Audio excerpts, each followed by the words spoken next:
Tell me when we're live and drifting.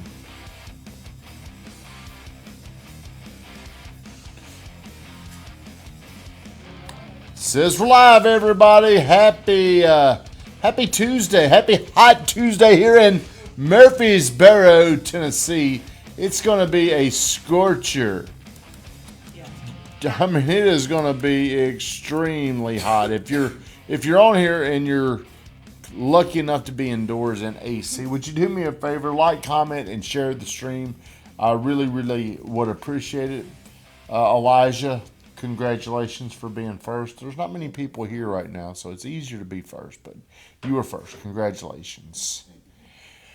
We begin every single show the same exact way every single day. We go around the horn and we're going to ask people, hey, what are you thankful for, pal? What are you thankful for today, Eli? I'm thankful I got to stay at Hayden's house last night, let him go to basketball. Did you watch those cats?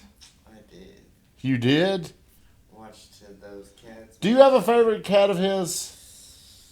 Bradley, thank you for getting over here. Are you going to be over here this morning, Bradley? Maybe not. I don't know. You don't have a favorite?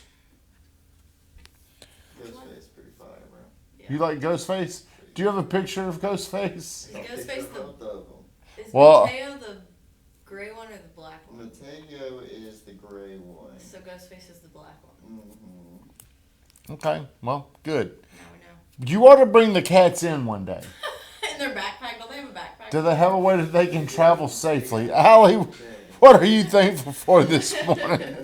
I'm thankful that we all have AC working well for us. My friends went out over the weekend upstairs at their house. So I'm grateful for AC today. Good. Hey, we got this little MK kid coming in. Get on the show, Hey. like, comment, and share it. It would really, really help me. Thank you, Sam. Got a question for you. How do you advise agents when they're wrong on the list price? How wrong is it to be wrong on your initial list price? Mayor's kid. Hey, Hayden, thanks for getting on here. Hayden, would it be okay if you brought the cats in one day? I hear they've got a way they can travel safely. Who would like to see them in here? I would. That would be. I know Van would love to see some cats in here. Oh I yeah. say no. That's all we need to type. That'd be interesting to have cats instead of dogs in here. That would be cool to see. Ghostface. Are they friendly? Oh yeah, there. Are they?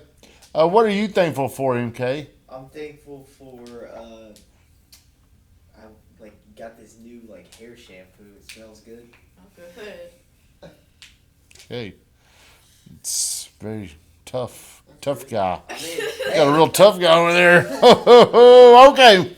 So I asked this question, home cats. Man, bring them in. This is home. Bring them in here. So Van had this topic, recovering from the biggest mistake you can make when listing your home. Would you shut that door right there, please? One of you. I ask my man, Samuel Gordon, if he ever talks to agents about this. Whenever they list their house, they miss the initial offering. And how do you recover from that? What are your strategies? Does anybody have any ideas? Well, I love our 21-day 3, 5, 10% strategy. You know, I think that's the best part of it. I would rather have this pricing strategy than a so-called marketing strategy, because 80% of your marketing is your list price. If it's priced right, marketing doesn't matter. You could post it as much as you want if it's priced wrong and it's still not selling. Nobody, I say this all the time, nobody outmarkets technology. And if it goes on the MLS, it goes to all the sites. I mean, most everybody's going to be on Realtor and Zillow and whatever else. That's the way they create traffic. So some markets may have some problems with Zillow, but for the most part, your property is going to be seen. There's nothing out there. Now, if it's a for sale by owner or something like that, maybe you've got an obscurity problem. Most people don't have a marketing problem or an obscurity problem. They have a pricing problem. and they're the owners of the house. They're usually the biggest barrier to the sale. And what I mean by that is, let's just say I put my home out there for sale and I'm wrong on the price. How long? The biggest mistake is you wait too long to reduce it. I think that's the biggest problem that people have. We're in a market right now where properties that are priced good, that are in great condition, they sell fast. And when I say fast, I mean they sell within a week. If something doesn't sell within a week, I start to get nervous. Some people say, well, that's probably a little bit of a overreaction, but we have, I don't know how many homes we have per week coming onto the market right now. But once a property is looked at and passed on, people are now waiting for the next property to come on the market.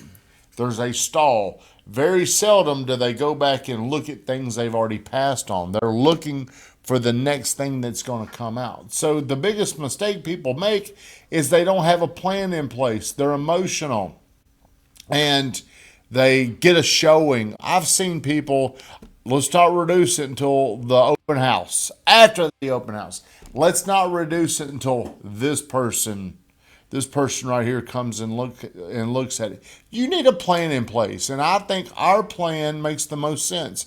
After 21 days or sooner, depending upon your price range, I think you should already have determined this.